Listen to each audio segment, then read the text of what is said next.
As the crow flies on the Vance Crowe podcast. Fasteners, lifting, salt.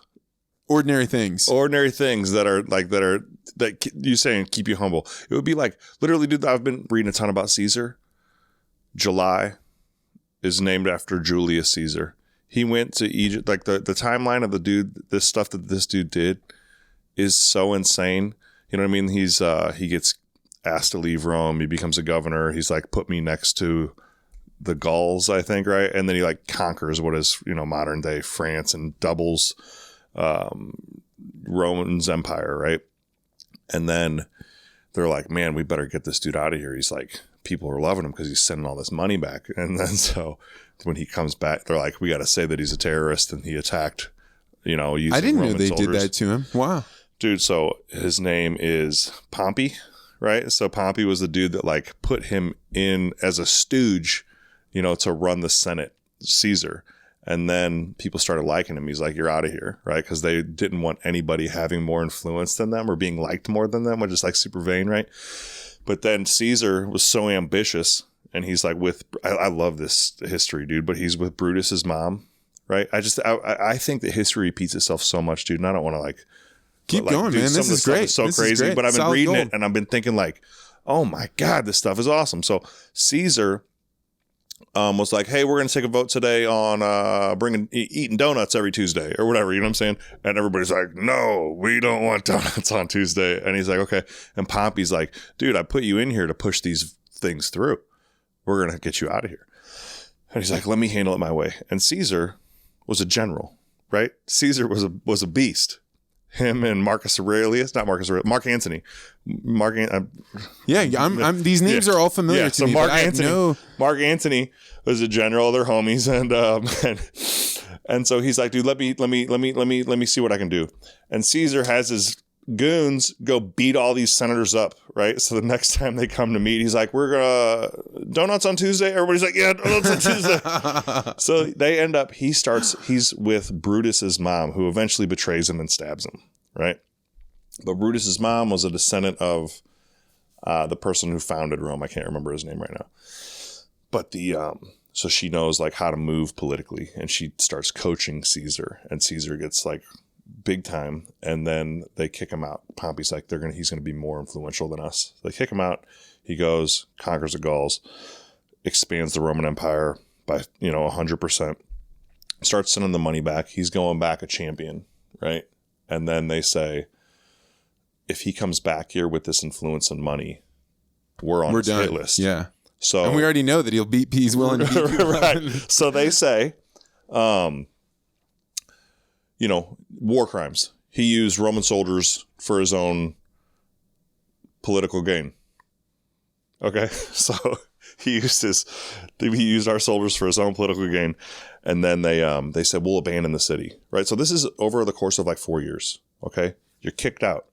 You expand the empire 100%. Come back. You're a terrorist. Pompey and all the senators leave. They're like, we'll abandon the city, and he'll be so stupid and vain that he'll take Rome. Okay.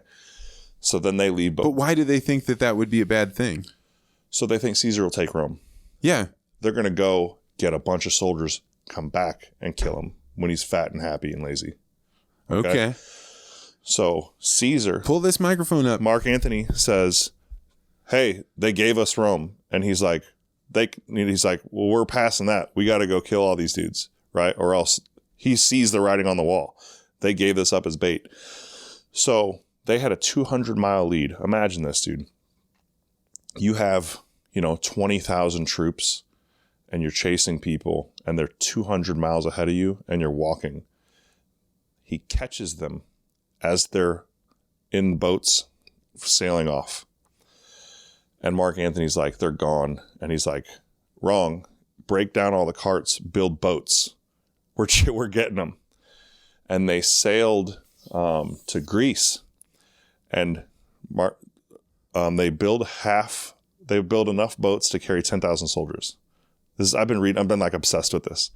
So Caesar, he's like, build boats. As soon as they have enough boats to carry half their soldiers, Caesar says, I'm going to go. Mark Antony, keep building boats. When you have enough boats, come catch me. So he goes, and Pompey is they look over this hill. He's there. He has 100,000 soldiers. Caesar has 10. Pompey comes out and he says, hey man, surrender to me. We'll go back to Rome and we won't kill you, but you need to, apologize publicly and whatever. But I won't kill you. You'll be my political prisoner. And he says, no, you came out here to, because I'm going to defeat you and you're asking for forgiveness. And Pompey's like, what? They go back and Pompey says, get all the troops right now. We have to go attack him right now. They only have 10,000 people. Caesar goes back to camp. Mark Antony pulls up with the other 10,000 soldiers, right? This stuff gets me so jazzed up, dude. Jazzed up. This is awesome. Okay, keep going. I'm like spellbound. So here we go. And I'm sure there's people that know more about this than me. And if you do, like, DM me stuff. Fine. I want to know more. This is the beginning. Let this be the children's book. Right. So in 3 hours, Julius Caesar, with his 20,000 soldiers who just got off of boats, kill 50,000 soldiers from Pompey's army and take 50,000 prisoners, which in that day, those prisoners are turning into slaves. But imagine, you probably lost 5,000 of your soldiers. You have 15,000 soldiers who imprisoned 50 in 3 hours. They killed 50,000 people and took the rest of them as prisoners. Pompey leaves.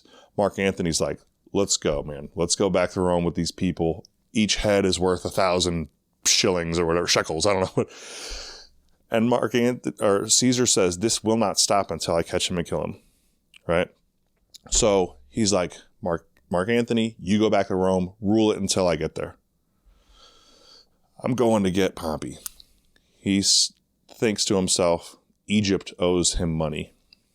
So he's going to go there and forgive them the debt in exchange for an army. This is what Caesar thinks that Pompey's going to do. So he goes to Egypt, and in that time, Pompey was there, meets with this child king who's 14 years old, who was fighting with his sister at the time, right? For power? So their dad died, made them marry before he died to consolidate power. So brother and sister are married. And then after dad dies, brother and sister are fighting for power. Okay. He goes, Caesar says, I'm here. I know Pompey's here. He's like, yeah, I have him, and brings him his head. Right. So when Pompey went and said, hey, I'll help you win your war here. Then you come back with me to Rome and help me win my war. And he says, I heard Caesar just wiped you out. You're weak and I'm killing you. And at the same time killing him, he forgives the debt that he owes the guy, right? So he kills him.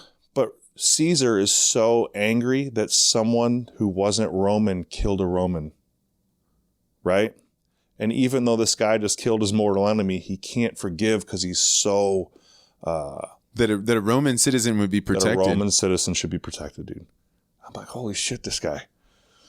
This is all still within this 4-year window, dude. All this has happened. He's like, you're going to serve me and help me win my war against my sister. He says, I'm not doing anything for you, right? Because you killed this Roman. They put him on house arrest. They beat him and beat him and beat him. And the sister ends up sneaking in to Caesar. Who's the sister? Oh, Cleopatra. Cleopatra. No. Yeah, dude. Yes. Yes. So this dude, let's go back, dude, is a brute, gets put into Senate, gets popular. They're like, you're out of here. He's like, okay, I'll expand the empire. I'm coming back. You're a terrorist. No, I'm not. I'm going to kill you. I build the boats. I kill 50,000. I go to Egypt. I get imprisoned. I hook up with Cleopatra, right? He comes back to Rome, dude, after he's there for a while, shacking up with Cleopatra, helps her win, stabilizes Egypt, and then goes back to Rome, and he says, and this starts to get crazy. He was like, things have been so screwed up since I've been gone. And Mark Antony, dude, he's not a politician. He's just been killing people, dude. when they get out of line, they're like, we're hungry. He's like, now you're dead. You know what I mean? And so people are complaining. People are complaining because they're hungry, and because they're hungry, they're getting killed. Caesar comes back, dude, revolutionizes food distribution. the way we store and distribute food, we still use some of Caesar's principles. Okay? He's like, you guys have been so screwed up. Move this out. You can't hear you. That we don't know what day is it? And they're like, we don't know. Caesar sets up the 365-day calendar. I didn't know that. Yeah, dude. July is named after Caesar. Oh, my God. Julius Caesar. Caesar had seizures, right? The dude was epileptic, right? So probably because he was so smart. I'm like, dude, this is unbelievable. He comes back. He's like, the calendar's screwed up. Food's screwed up. And in the day, you probably heard this, like the Romans during times of war, it was a democracy, but they would appoint a person to be, for it to be a martial law. Martial law. So there'd be, there's one person, not a democracy, a dictatorship. Dictatorship. Boom. So we got to do what this one guy says. So he's like, I'm a dictator for 10 years. And this is the crazy thing that happened. So all these people that were opposed, that kicked him out, when he comes riding back, dude, and they're like, we're all dead. He calls everybody to order. And he says, not only are you not dead, I forgive you. Right? So let that be a lesson as to how we will rule. Right? Wow. Yeah. So they're like, oh my God. And then he says, and I'm running this for 10 years. And they're like, do whatever you want to do. You know what I mean? Don't kill us. So he does all this stuff. And there's more and more and more. But like, talk about Lindy, right? Dude, yeah, I'm sold, Lundy? Man. Lindy. Lindy. These stories, this strategy, be strong and forgiving, you know what I mean? Be calculated, know your enemy. Dude, have, honor and allegiance to your country, not a man. You know what I mean? Wow. Like, I was reading this stuff and I was like, dude, and I'm sure there's a lot of reasons I don't want to be Julius Caesar. You know what I mean? But I'm reading this stuff. I'm like, man, there is so much to learn here that is timeless. And we think we get it wrong. Like, we think that, like, because like Instagram is popping and I need to like show that I'm like rich or whatever, like I should probably be like serving and strategic with, you know what I mean? Like who I am. This is, I mean, you painted the picture even clearer than I could, but this is the type of adventure that I want to be going on with reading, because it's so easy to get caught up in, hey, what are you guys reading? And you get just random selections. So let's find good books that have deep, deep meaning. Mm-hmm. Let's read them. And then let's talk about it and see what other people pulled out of them. Yeah. You're way smarter than me too. I'm like looking forward to I want to do this. You're going to do this? All right. Yeah, I'm doing it. And like you and I came to the party, which by the way, dude, let me look into a camera real quick. You just look into that one. This is the classiest man I've ever met in my life. If you're at the party, you understand what I'm saying.